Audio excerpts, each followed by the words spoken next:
All right, what is going on, ladies and gentlemen? How is it going? I am istherenoonelse, and today's video, we are going to do a brief summation of the patch notes. They were quite long, as you guys know. I posted a video earlier today that was about 2.5 hours, covering all the details as it pertains to PvP. If you want to check that out, feel free to go check that out. But sometimes you don't want to read all the patch notes, so I've done a compilation. I've called it the good, the bad, and the possibly broken. And so we are going to go through what I believe to be the good changes, at least initially after the first review of the patch notes, what's bad, and what I think may be possibly broken. Now, I'm not saying these things are definitively true. Sometimes after testing, sometimes certain set mechanics, certain skills, you get stuff wrong. But this will give you kind of a good idea, and you can make your own opinion on things. Maybe you disagree with me. So yeah, that's what this video is. Let's not make it 2.5 hours. Let's dive into the video. What was the good, in my opinion? Well, Warden got a couple of pretty nice buffs. They got a couple of quality of life changes. Falcon Swiftness now has snare removal attached to it. And for those of you guys that know, Falcon Swiftness is the ability, it's the Warden wings that gives them major expedition. Also, it gives them either increased damage or minor evasion. But now they have snare removal attached to it. So oftentimes, it frees up a bar spot sometimes. So instead of having to run race or forward momentum or whatever, if you're running snare removal, you don't have to anymore, because now you have the skill in your bar, which I think is fantastic. I think that's a great change. Arctic Blast got a rework. Been talking about this for a little bit as well. It now scales off of your weapon and spell damage, so your max stats. So just like every other class that can build into healing by stacking more damage, Warden can now too. And I think that's a good change. I think Warden has kind of struggled relative to the other classes because they can't build similarly to the other classes. Their healing has lacked a little bit. On top of that, Arctic Blast got a rework for how the stun works. It can now be blocked, but it only takes 2 ticks if I remember correctly. You can get CC'd on the 2nd tick if you take 2 consecutive, or the 5th and the 5th. We have 2 chances for a snare, for a CC. It can be blocked, and now it's a damage dealing effect. So I think it's a much better change. I think it's a lot better than what it was. I haven't looked on the PTS to see exactly what the heal goes up to. I was told it's actually pretty solid, or it's at least better. But keep in mind, guys, also this is week 1 of the PTS. Things are bound to change. Some stuff that you like might go bad. Some stuff that you don't like might be good. Who knows? they make some pretty drastic adjustments by around week 3, so just keep that in mind. But I do think that those 2 Warden changes are quite nice. I talked about it a lot during the last patch notes, and it seems like ZeniMax listened to Wardens, and they made some nice changes here. So hats off to them for making some quality adjustments. Now, there were other adjustments there, but that doesn't count for the good. It's to be continued, I think, for me. So other adjustments they made. They adjusted Savage Werewolf. Savage Werewolf, as you guys know, if you've been in PvP ever, this last patch, bow sorks are the rage, and any sort of range class with Resto Staff, Infernos, whatever, are proccing Savage Werewolf at range, and it is doing a lot of damage. It's a lot of pressure, very tough to survive, especially outnumbered. Like if you have one person with Savage Werewolf on you and you're fighting outnumbered, you're probably just gonna die. Like it's got a 4-second. It's got no cooldown on when it reprocs, and it procs off of every light attack. So if somebody's light attack weaving, you constantly have it on you. You can't purge it off because it's just going to be reapplied. You can double stack on abilities. Apparently this is all intended. So ZeniMax changed it to where it only applies in melee range. So you have to be you can use staffs, but you have to be in melee range. So no longer will bow sorks at range be able to just Savage Werewolf you down, which I think is a fantastic change. It is a nice quality of life change for PvPers, but it also keeps Savage Werewolf the way it is for anybody that wants to use it at a brawler point of view. So still keeps its effectiveness on certain builds. It just isn't, broken on classes that play at range, basically. Oaken Soul got a huge, substantial adjustment / nerf, however you want to say it. The major buffs all turned to minor. They took one of the advisements of what people said, make it all minor buffs. They also added minor mending. And I was looking at it, and when I was doing weighted comparisons, I thought that was definitely one way you could go, and I still think it's going to be strong, especially with the attachment of minor mending. You still get minor heroism, you get minor force, which is 10%. Like it is still a very loaded set. And I don't want to talk too much about Oaken Soul here. It did get a nerf. That's what it is. I think it's still going to be effective. And I think, the main argument that everybody said about Oaken Soul is it's a utility mythic. It helps people that can't weapon swap very well, that don't know how to keep buff timers up and everything, and that's fine. Utility mythics are great, but if you want to say it's a utility mythic, leave it at a utility mythic and not also, do its best crossover as like one of the best damage mythics in the game. Like it's either utility or it's damage. Like it shouldn't be both. If it's both, it's too much. And so I still think it gives a lot. Minor heroism a lot. You can still stack with major heroism. Like you don't lose a ton. I think I would still contend that it's one of the better mythics in the game. But people are going to react pretty negatively because people do. When stuff gets adjusted, they don't like it. But that's where it's at. I think it was much needed, and we move onwards and upwards. Kalurians got a shadow nerf. It was not in the patch notes. Kalurians used to have roughly like a 10 to 15k tooltip on builds, and it would proc every 10 seconds. Now it procs every 5 seconds, and I had roughly a 5k tooltip on my setup. So it's very, very similar to Ashen Grip in how much damage it gives and the cooldown and everything. It is... It's a set that's bypassed the proc conditions for a while now, and I feel like if you guys were around when they did the standardization of proc sets where they talked about how proc sets should have counters, they should have more avoidable damage, they shouldn't be doing ungodly amounts of burst, all the things they said about proc sets, people had to know the time was coming eventually that Kalurians was going to be had. like it's one of the few proc sets that bypasses those things, so it made sense that it got adjusted. Radiant Regeneration, or Regeneration in general, got a 40% overall nerf. They adjusted a lot of healing, but this is one worth mentioning. I still think personally that the biggest issue with Radiant Regeneration wasn't the healing amount, but the stacking of different heals, stacking of different Radiating Regenerations. They made it clear in these patch notes that easier healing like Radiating Regeneration is going to have less of an effect than ground heals like Illustrious Healing or Healing Springs or whatever. Because you have to kind of target an area, and there's more of a risk to stand your ground than there is to just run around and, cast the same skill over and over again. So that went through an overhaul. It is a nice improvement. Like I said, I would still like to see a cap in PvP, because although it's a 40% nerf, maybe in a 2 to 3 man group, you may not be so inclined to run it. But if you're in a 5, 6, 7, 10, 12 man group, and you're all stacking it, like it's still going to be extremely effective. And it's the stacking that's the issue, in my opinion. The next thing is some potentially fun new sets out there. There's a Major Force stat. When you deal 5 light attacks, you get Major Force, and everybody in your around you, it's a circle. I'll do a gear set review on this so you guys get an idea, but everybody in your area also gets Minor Force, so it's a nice group buff utility. It also just, as long as you're light attack weaving, you can have 100% uptime on it. Obviously, like outnumbered 1vx situations, sometimes you're running for your life. You're not going to have 100% uptime, but Major Force is a pretty serious buff. It's a pretty serious buff.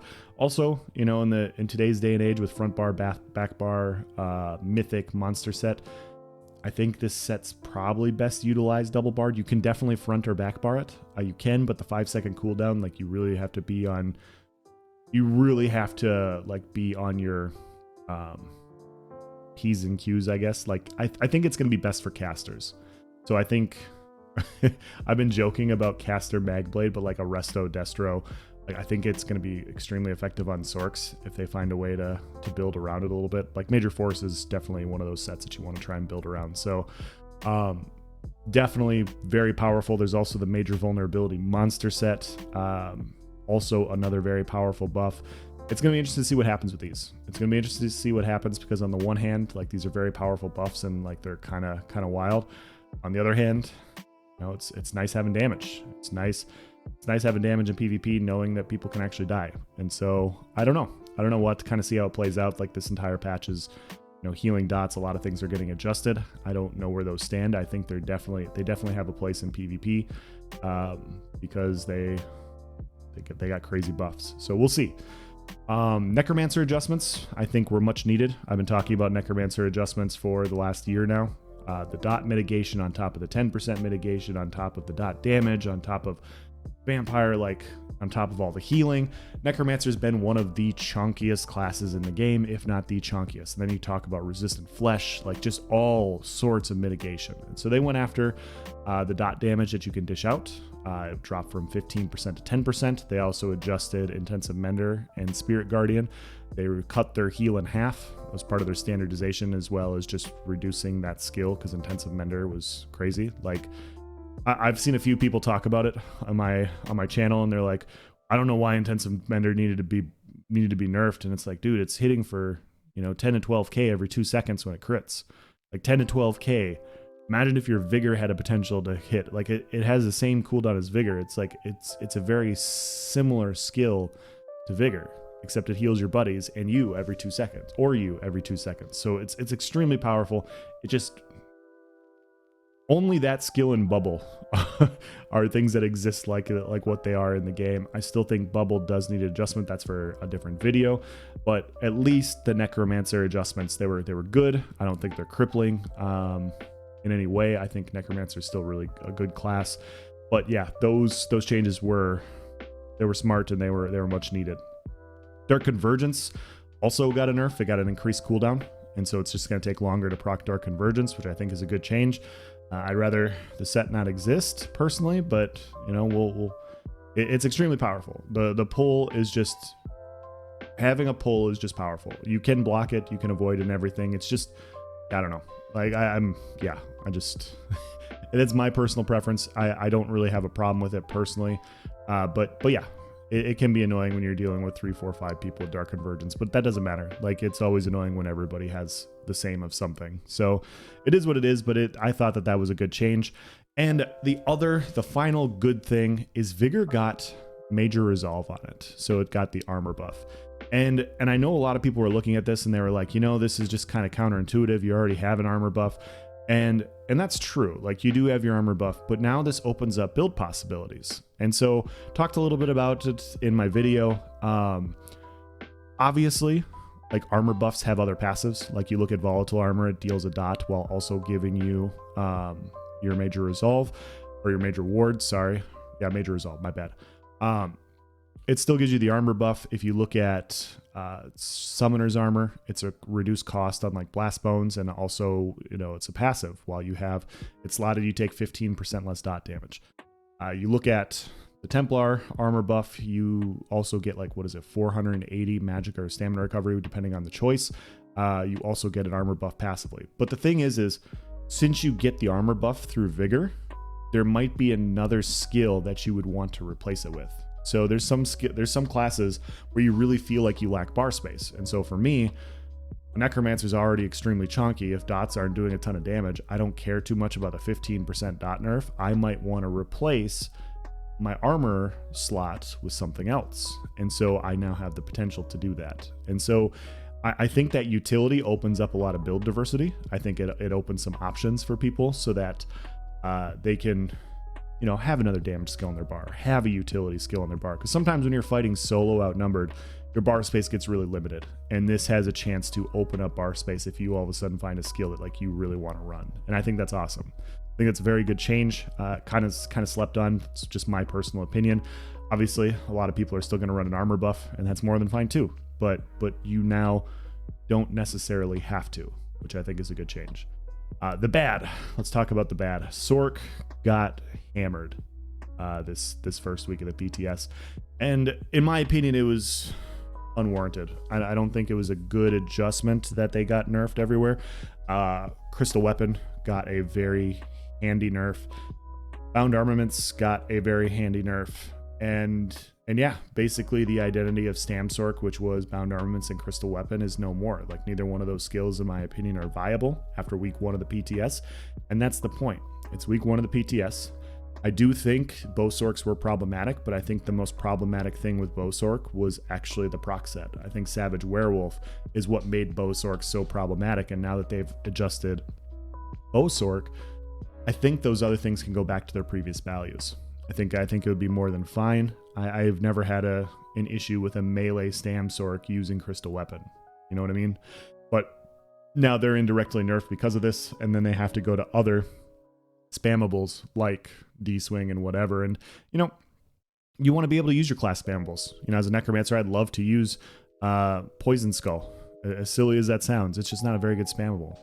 There's not many good spammables in the game, and one of the good ones got adjusted, and that's too bad. It's too bad, and hopefully they'll revert this one, because right now Stamp Sorks are probably in a really like Stamp Sorks are in a pretty bad spot right now. They're a D-swing class in an era where D-swing is just not very good.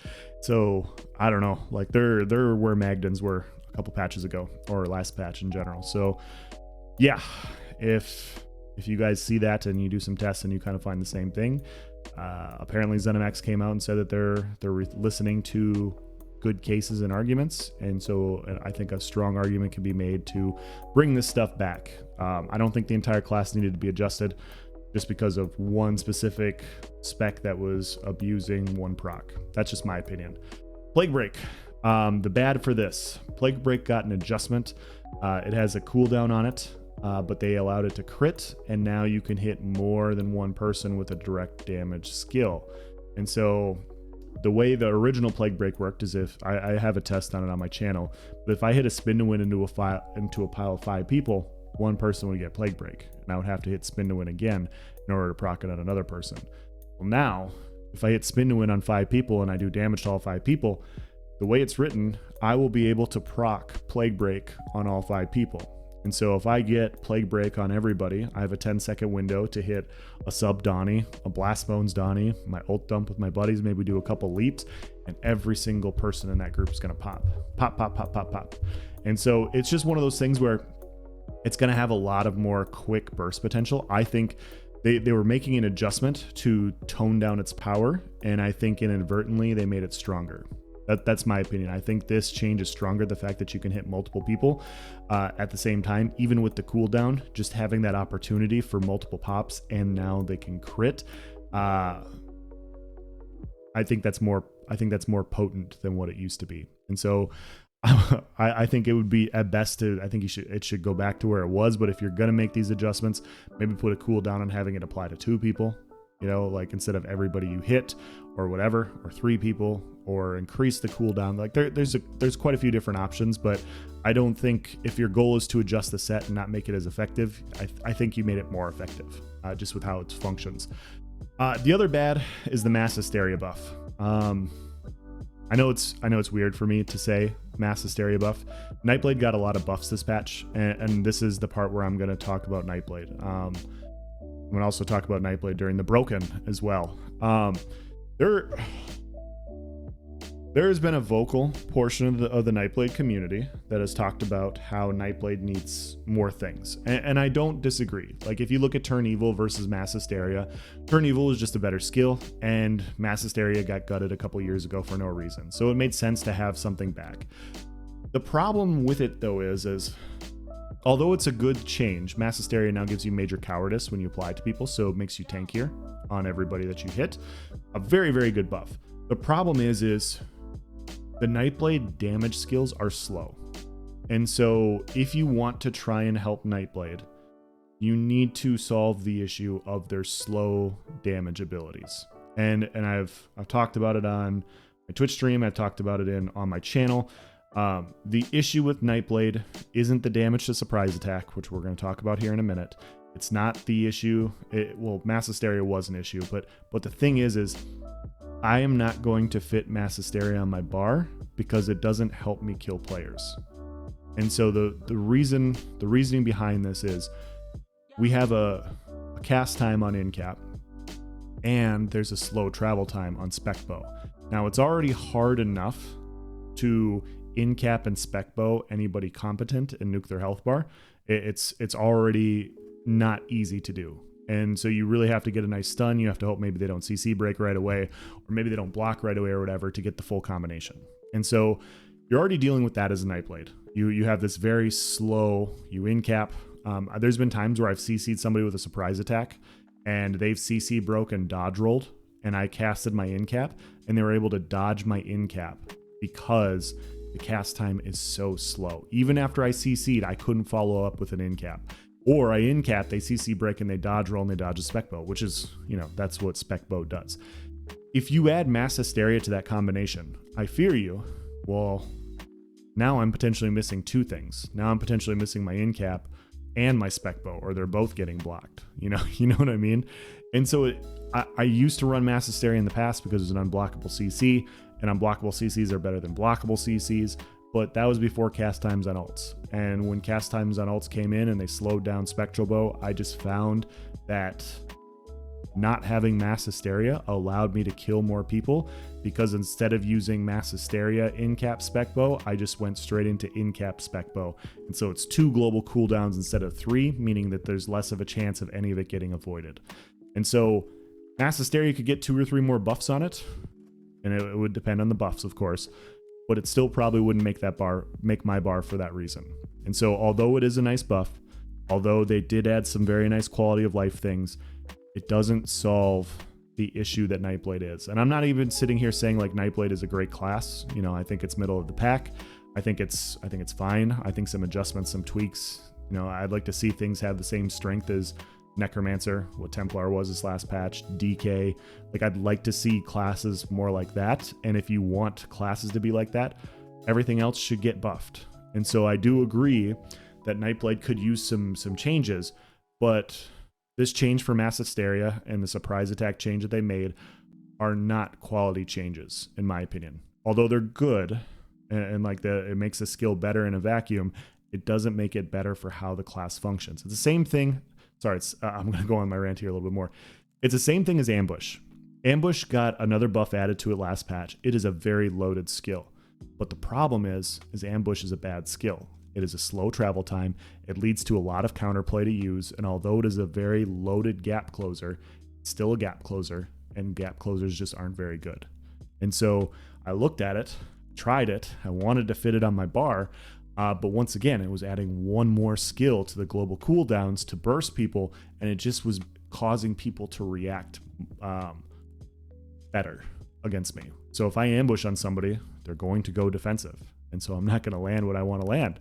Whereas if I just come up, like you're a lot more ambiguous if you're not gap closing or fearing or whatever. Like it's a little bit easier with one less global to cooldown. So that's my point. So Nightblade got a lot of buffs, and I don't want to be like that salty boy, like it's not enough, because mass hysteria is a good change. It's just, it doesn't change how Nightblade functions. And until Nightblade is changed with how it functions, these skills will just go unused. And so Cinemax, if you're watching this, or if anybody else is watching this that has input, it is a good change. You guys did a good job with the change, but it's not the crux of the problem with Nightblade. So that's just my opinion. Other Nightblades can comment, but that's just my experience playing the class. It's my most played class. Like, I have a 5-star stam Nightblade. I play a lot of used to play a lot of Magblade, not anymore. But yeah. Anyways, that's my opinion on Nightblade. Good change. Didn't really improve the class. Now, on to the broken. Since we're talking about Nightblade, surprise attack guaranteed crit from flank. Surprise attack got a buff. Now not only does it give you sundered, now not only does it stun, now not only is it one of the highest damage dealing spammables in the game from a PvP perspective, it also is a guaranteed crit from a flank. And so this is problematic for a lot of reasons. You already have a guaranteed crit with Shadowy Disguise. Nightblades already have a lot of crit damage. They're introducing a set with Major Force. There already is currently a set with Major Force with Oaken Soul, which is changing obviously, but Nightblades can stack a lot of critical modifiers. They hit very, very hard, and honestly, buffing a spammable that was already very good just doesn't make any sense from a PvP perspective. So I'm already hitting, 10k plus. Like you guys saw my build. I've already hit over 10k plus surprise attacks, and we're in a tank set. We're in a tank set in PvP on a Stamina Nightblade. I'm not like a glass cannon build, and I'm hitting 10k plus surprise attacks. It is a very good spammable, and if Nightblades want to disagree with this, it's fine. You're more than inclined to go hop on a Warden and use D-Swing, or you can use a crossbow, or you can use Poop Rock, or you can use Flame Skull, or you can use all these other shitty ass spammables. I will stand this ground. This is a good spammable that didn't need a buff. All these other spammables do. Sweeps were good. Puncturing sweeps, biting jabs. I don't know how they are now with the change. But Flame Lash was good, Surprise Attack, Crystal Weapon. Those were the 4 good spammables. Now there's 3, maybe 2, and one of them got buffed. It makes no sense. The other ones needed to come up. Surprise Attack, like I said, if you want to make adjustments to Nightblade, if you believe that they're not on the same tier as other very strong classes and you want to try and do that, which I think is more than admirable, and I think that's a goal, to have every class be fun and have power and be able to kill everybody. The adjustments I said earlier about Nightblade would be better, in my opinion, than a guaranteed crit from the flank. And the other thing, too, is we see what happened with Sork, where one spec was so overpoweringly strong that ZeniMax came in the week 1 of the PTS, they gutted the class, right? Stam Sork right now is gutted. There's no ifs, ands, or buts about it. Surprise Attack doing what Surprise Attack currently says it's doing is so loaded and will be so broken that there's a very good chance that Nightblade will be exactly where Stam Sork is right now, next patch. And so, if you like Nightblade, in my opinion, I know you're looking at it and you're like, oh man, I'm going to hit some fucking 15, 20k surprise attacks. I'm going to stack Major Force. Like, I'm just going to melt people. This is going to be sick. Yeah, enjoy it for a patch, because it's not going to, like, this is a good chance. This is how classes get just absolutely nuked. It shouldn't be that way, but this is how it is. And not only is it balanced, it's ridiculously overtuned, but it also would lead to, in my opinion, a mass gutting of the class. And so I like Nightblade. I will fight this buff, as silly as that sounds, for a variety of reasons, but that is one of them. That is definitely one of them, and people should have... they shouldn't be so short-sighted on this stuff, in my opinion. But yeah, that's my opinion. I'm sticking to it. You guys are entitled to yours. Let's move on. Finally, the other broken thing, the debuff Cyrodiil set. Nocturnal's Ploy. Every time you apply a debuff to an enemy, you take off one of their buffs, and it can happen every 2 seconds. This set is so unbelievably broken, in my opinion, in PvP. It's so unbelievably broken because you have free debuffs. Elemental Drain is a free debuff. So you can have a guy, like it's a good, like, removing buffs from an enemy is extremely powerful. But the fact that you can do it for free every 2 seconds, that's not fun PvP. Like we talk about balance a lot on this channel, and balance is important. But there's also fun, right? Like there's fun in PvP also. Like classes have to be able to match up with each other and be able to kill each other, but you also want to be having fun while you're playing. I don't think anybody's going to have fun in this game when they're trying to keep their major resolve up and somebody every 2 seconds is dropping it. Like, why run buffs on your bar with this set? Like, if you run in across any outnumbered situation, you know there's going to be 1 or 2 people that'll just kind of rotate Ellie Drain onto you and take a buff off your bar. And so you'll basically be spending your entire time buffless, which is an indirect buff to Oakensoul, I guess, but it's just not a good PvP set. Well, it's a good PvP set. It's a broken PvP set. It's not good for PvP. And so this set's going to be abused. 100% is going to be abused for a variety of different reasons. You just see it. I would scrap it and I would go back to the drawing board and come up with something new. Like, this is toxic. Like, this is a very, very toxic set.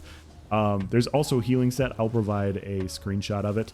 Was testing it today, and I have to do more testing on it, but I also believe that this is broken for a couple reasons.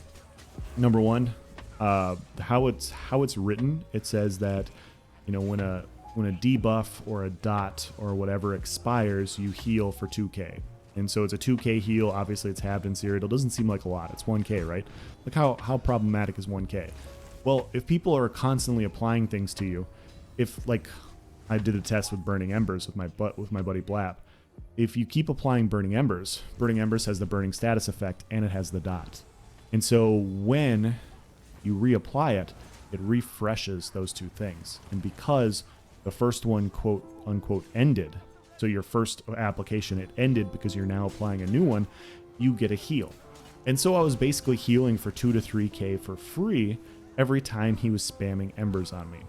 And so you look at this, and the way it breaks is if somebody's running a charge build, which charged is extremely powerful in PvP, and they're proccing minor vulnerability off a cooldown or whatever, or they're using Force Pulse with charged.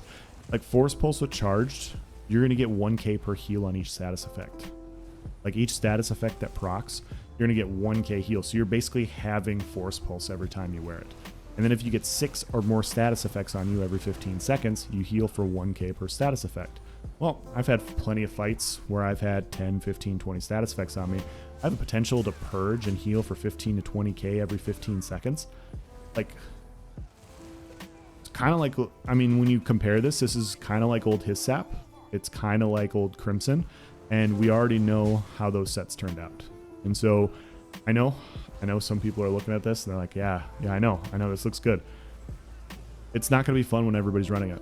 So let's just get out in front of it and let's call it what it is and say, hey, like this isn't good with how it's applying. Like a reapplication of these debuffs is giving you mini 1k heals, and it's a lot of healing, guys. I will do an entire video kind of showing how much healing it is. After doing a couple hours of testing today, I believe this to be broken as well. So that's the summation of the patch notes. If you guys have any questions or comments, obviously you're going to disagree with me, but yeah, those are the big details from my point of view. Obviously I may have missed something. What did you guys see? You know, what did you guys see in the patch notes? What did you like? What did you dislike? Comment in the comment section below. Maybe people, if they were expecting something in this video, they can check it down there, and you know, maybe I missed something. But that's going to be the end of this video, guys. Thank you for watching. Have a nice day.